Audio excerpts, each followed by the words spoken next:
بسم اللہ الرحمن الرحیم۔ السلام علیکم۔ آج کی ہماری انفارمیٹیو ویڈیو کا ٹاپک ہے ڈیلیگیٹڈ ڈائیورس یعنی طلاق تفویض۔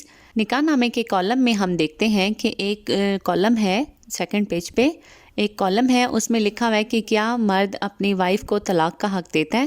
تو یہ جو طلاق کا حق ہے یہ خلا نہیں ہے، یہ ایک الگ سے جس طرح سے مرد جو ہے اپنی عورت کو کسی بھی ٹائم پہ طلاق دے سکتا ہے، تو اسی طرح سے یہ وہ والی ہی طلاق ہے۔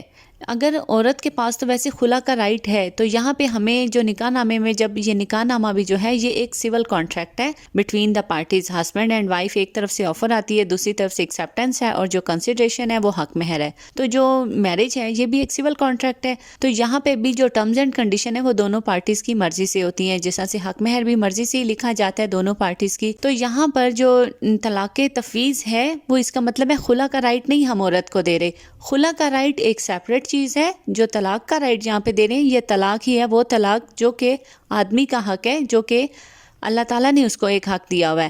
اللہ تعالیٰ کے نزدیک یہ حلال کیے ہوئے کاموں میں سے ایک ناپسندیدہ عمل ہے، تو کوشش کرنی چاہیے کہ طلاق کی طرف تو نہیں آنا چاہیے۔ تو یہاں پر جو طلاق تفویض تو ہو گئی، اب یہاں پر ایک کوشچن یہ ارائز ہوتا ہے کہ کیا عورت اس وقت حق مہر کی بھی حقدار ہوگی کہ وہ طلاق بھی خود دے رہی ہے، تو وہ حق مہر کیسے لے گی؟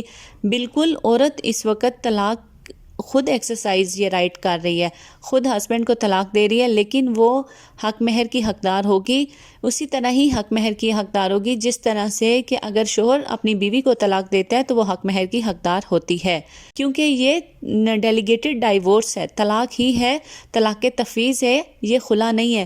کیونکہ خلا میں یہ ہوتا ہے کہ عورت کو اپنا جو حق مہر ہے، اگر اکارڈنگ ٹو اسلام دیکھا جائے تو اسلام میں بھی یہی ہے کہ اس کو اپنا حق مہر چھوڑنا پڑتا ہے، حق مہر کے بدلے میں ہی اس کو، اگر ہسبینڈ اس کو حق مہر خود ہی چھوڑ دیتا ہے کہ کوئی بات نہیں، اس کے علاوہ ہی وہ خلا لے سکتی ہے، تو وہ تو اسلام میں بھی ہے کہ جب بھی آپ لوگ سیپریٹ ہوں تو احسن طریقے سے ہوں۔ تو یہاں پر بھی جو اگر خلا وہ لیتی ہے تو تب تو اس کو حق مہر چھوڑنا پڑتا ہے، جو اگر اس نے ریسیو کیا ہوا ہے اس میں سے اس کو واپس کرنا پڑتا ہے، اور اگر اس نے نہیں ریسیو کیا ہوتا ہے تو اس سے اس کو چھوڑنا پڑتا ہے۔ لیکن اگر یہاں پر اس کا حق مہر اس نے ریسیو کیا ہوا ہے ڈیلیگیٹڈ ڈائیورس میں، تو اس کو بالکل سرنڈر نہیں کرے گی، وہ اس کی حقدار ہوگی۔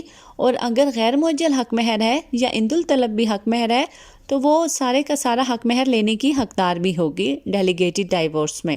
تو اس طرح کے اکثر کیسز آتے ہیں کہ جی ڈیلیگیٹڈ ڈائیورس ہے اور وائف نے ابھی 20 تولے سونا لکھوایا تھا، 30 تولے سونا لکھوایا تھا، تو اب وہ کس طرح سے کلیم کر سکتی ہے؟ ہم نے تو طلاق دی نہیں، لیکن آپ لوگ رائٹ تو اس کو دے رہے ہیں نا، خود دے رہے ہیں آپ اس کو ڈیلیگیٹڈ ڈائیورس نکاح نامے کے تحت، تو یہ آپ لوگوں نے ادھر ایک سول کانٹریکٹ میں خود ایگری کیا ہے۔ تو جب آپ ایک کانٹریکٹ کر رہے ہیں، خود ایگری کر رہے ہیں، تو پھر آپ کس طرح سے اپنی جو ٹرمز اینڈ کنڈیشن ہے وڈرا کریں گے؟